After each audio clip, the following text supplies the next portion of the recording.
그는 왜 자신의 귀를 잘랐는가? 빈센트 반 고흐. 1888년 빈센트 반 고흐는 프랑스 남부 아르리란 곳에 머뭅니다. 복잡하고 숨막히는 파리에서의 생활에서 벗어나 자연의 모습을 좀 더 밝은 빛 속에서 보고 싶었던 것이죠. 그곳에서 그는 노란색의 허름한 집을 구합니다. 무일푼의 그를 재정적으로 도운 것은 그의 동생 테오였습니다. 고흐는 그 노란 집에 동료 화가들을 불러올 수 있으리라 믿었죠. 그리고 그들과 함께 새로운 화풍을 만들고자 했던 것입니다.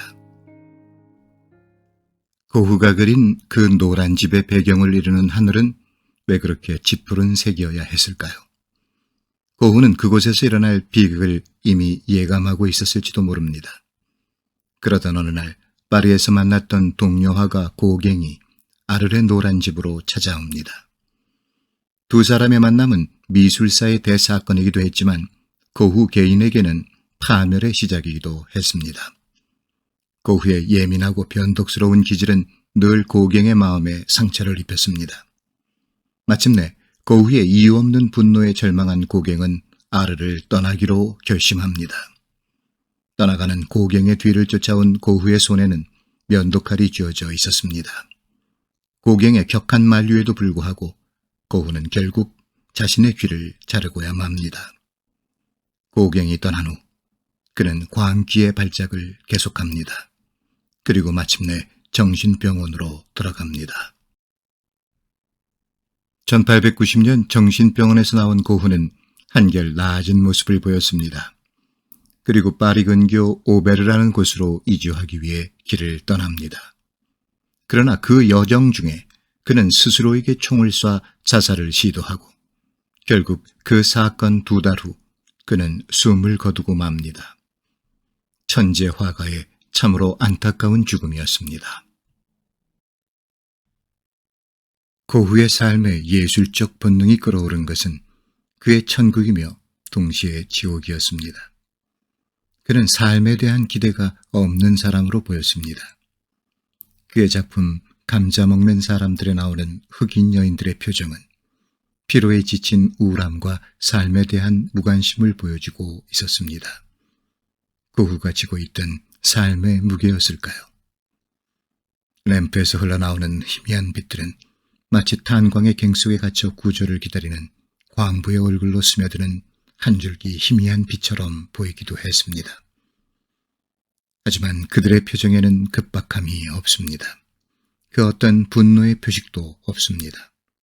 다만 하루하루 살아가는 삶의 무료함만이 드러나고 있을 뿐이었습니다. 고흐의 화가로서의 삶은 불과 10년 정도로 너무 짧았습니다. 특히 그의 대표적인 작품들은 죽기 전 불과 3년 동안에 그려진 것들이었죠. 그는 생전에 화가로서의 성공을 누리지 못합니다. 평생 단 한 편의 작품만을 팔 수 있었고 그로 인해 극심한 곤궁함에 빠져 있었습니다. 그를 재정적으로 도운 것은 그의 동생 테오뿐이었습니다. 그나마도 미술도구, 커피와 담뱃값으로 사용했고 결국 그는 극심한 영양실조와 정신적 발작과 과로에 시달렸던 것입니다. 그는 한때 이렇게 말했습니다. 내 안에 뜨거운 불길이 타오르고 있다. 하지만 누구도 멈춰서 그 불길에 몸을 녹이려 하지 않는다. 그들은 그저 한 줄기 연기만을 볼 뿐이다. 1990년 뉴욕 크리스티 경매장에서 그의 그림 가시에 박사의 초상이 당시 화폐로 7,500만 달러에 팔렸습니다.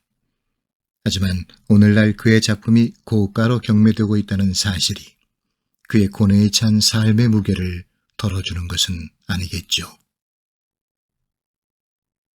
고흐가 세상을 떠난 지 130여 년이 흘렀지만 한 인간으로서 겪었던 그 혼돈의 세계에서 그는 지금도 길을 찾고 있는지 모릅니다.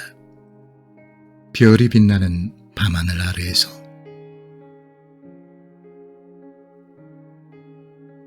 나는 무엇도 확실히 알지 못한다. 하지만 별을 보는 것은 언제나 나를 꿈꾸게 한다.